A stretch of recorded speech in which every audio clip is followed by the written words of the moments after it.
Здравей, как се казваш? Казвам се Нели от село Оряховица. Къде живееш в момента? В Калитиново. Може ли да ни кажеш кога си родена? 1990 година. Кажи ни, омъжена ли си, имаш ли деца? Да, омъжена са, имам 2 деца.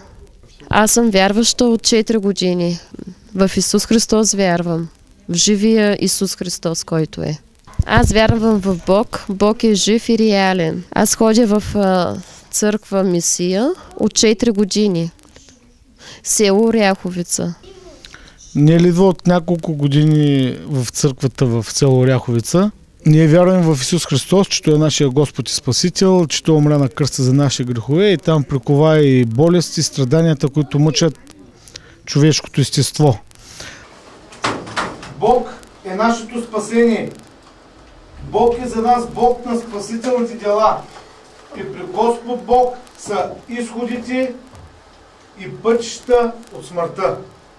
Това, което казва псалмопевецът е, че Бог е Бог, който всеки ден носи нашите товари, нашите тежести, нашите бремена. И след това псалмопевецът казва, Бог е този, който дава изход от смъртта. Той показва пътища, чрез които ние преминаваме през смъртта. Амин! Амин! Освободи ни от житейските товари, Господи, за да те хвалим, Господи. Всичко, що диша, нека хвали Тебе, Господи, защото само Ти заслужаваш, святи Татко, и ние Ти благодарим, че ние отново сме в дома, Господи. Разкажи ни малко повече за твоето заболяване. Моето заболяване е двустранна луксация на тазобедрената става. Болеше ме, преди ме болеше. Накуцвах и то много накуцвах, направо се навеждах. И двете ми не са равни крачетата ми, едното е по-късо, едното е по-дълго. Стевка се казвам, от Оряховица съм. Когато дойде Нелито, когато се ожени за сина ми, тя бая куцаше. Ходихме, нали, по църкви насам натам. Тя ми казваше, че беше от вярата, нали, но не беше изцерена. Казвам се Ваня Танасова от село Оряховица, на 28 години съм. Аз съм вярваща и посещавам църква от 7 години. Познавам Нелито от 5 години и сме приятелки с нея. Ами тя така се е родила, беше като късокрак с единия и крак. И 22 години е ходила така, я познавахме. В едно служение, когато имахме, Бог я изцери тотално. Доколкото знам, на 3 годинки, от 3 годинки са започнали с моето лечение. И са казали, на 3 години като ходих, ми казаха, че няма такива проценти, нали, да оздравея. Имало 50% да остана в инвалидна количка, 50% да оздравея. И моята майка решила да не ме оперира, да не ме гледа в инвалидна количка. После решихме да ходим на ТЕЛК решение, да решат нещо, нали, за пенсия, за помощ нещо, обаче нищо не решиха, дават ми само 35%, казаха, че имам право за работа. 35% инвалидност ми дадоха от ТЕЛК решение, казаха, че имам право за работоспособност. И после вече моето дете, аз се омъжих и първото дете е нормално, второто и той има луксация на тазобедрената става. И почнахме с него да лекуваме. И в София решихме с пастор Джимо и аз да се опитам да видим какво може да направим.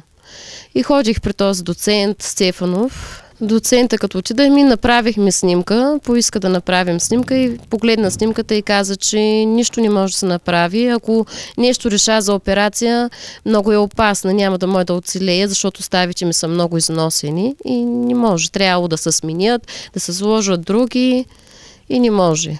Ако аз реша да си дам съгласието за операция, тогава. И аз реших нищо да не направя и се прибрахме. Тоест ти не успя да проведеш никакво лечение за теб специално, а само за малката Валентина. Тук се случи голямо изцеление с мен. Много съм благодарна на Бог. Имаше служение в четвъртък на 26 октомври. Не се сещам брата, който беше. Името му не се сещам. Питър, брат Питър, дойде тук да се моли за нужди, който има нужда. Но аз станах за нуждата за Валентина. Да се моля, аз просто нямах надежда, че аз ще се оправя. Просто станах за Валентина. И молиха се за Валентина и брат Питър ме попита дали аз имам някаква нужда, защото и аз имам някаква нужда. И аз казах, да, и аз имам същия, викам, проблем, какъвто на Валентина. И те почнаха да се молят за мен. И при самата молитва ми казаха да се затворя очите и да нищо да не правя, да се отпусна. И аз затворих очите и се отпуснах и самата молитва, както се молиха, аз 2 пъти паднах на земята, просто имах чувство, че аз летя, имах криле. И направо имах чувство, че бях на небето просто. Много, много хубаво така се почувствах. И аз паднах 2 пъти надолу на пода. Даже не усещаш просто как падаш, че имаш чувство, че летиш на небето си. И дори аз прибирам се тук, свърши молитвата в 8 часа, ние се прибрахме с моя мъж и трябваше да събираме някакъв багаж там да се прибираме. И то стана 11 часа и аз викам на моя мъж, викам, писна ми да събирам дрехи. И станах и почнах да ходя. Имаме много голямо огледало, което и гледам от коридора до стаята и се гледам. И мой мъж ми вика, какво става с теб? И аз искам нищо, какво да става. И се смея. Смешно ми е. И той ми вика, ти полудяваш ли? Викам, не, викам, стани, искам да ме видиш просто как се движа. И той ми вика, ти какво ти става? Не, викам, искам да станеш. И той не стана и седна просто на спалнята и ме гледа. Гледа. И аз искам, какво? Има ли промяна? И той вика, каква промяна? Ти не си ти, вика. Какво викам? Не съм аз ли? Викам, коя съм аз? И той ми вика, ами... Ти не куцаш, вика, ти си много добре, вика. Бог ти изцели. Той почна да плаче, от радост, почна ми да скачаме. И на сутринта вече Димито ми звъни и му казвам, Димито ми казвам, и аз видях, че просто единият ти крак се удължи. Просто го видях. Ти не почувства ли просто там? И аз казах, че просто не съм усетила.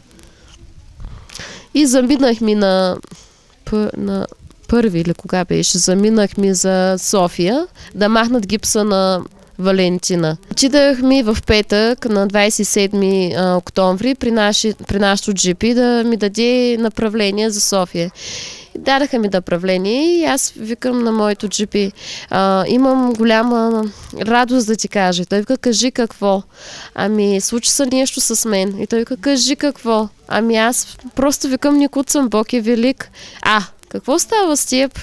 Я ми ходи и аз почнах да ходя, да се движа в стаята и просто джипито застана и просто не дума, нищо не каза, мълчи. Аз искам, кажи, има ли промяна? И той каза, какво? Ти въобще, вика, не куцаш, какво стана с теб? Я ми разкажи. И аз му разказах какво е станало и той... сериозно? Да, викам, сериозно, нали виждаш, аз съм пред теб. Той вика, да. И просто нямаше думи какво да ми каже.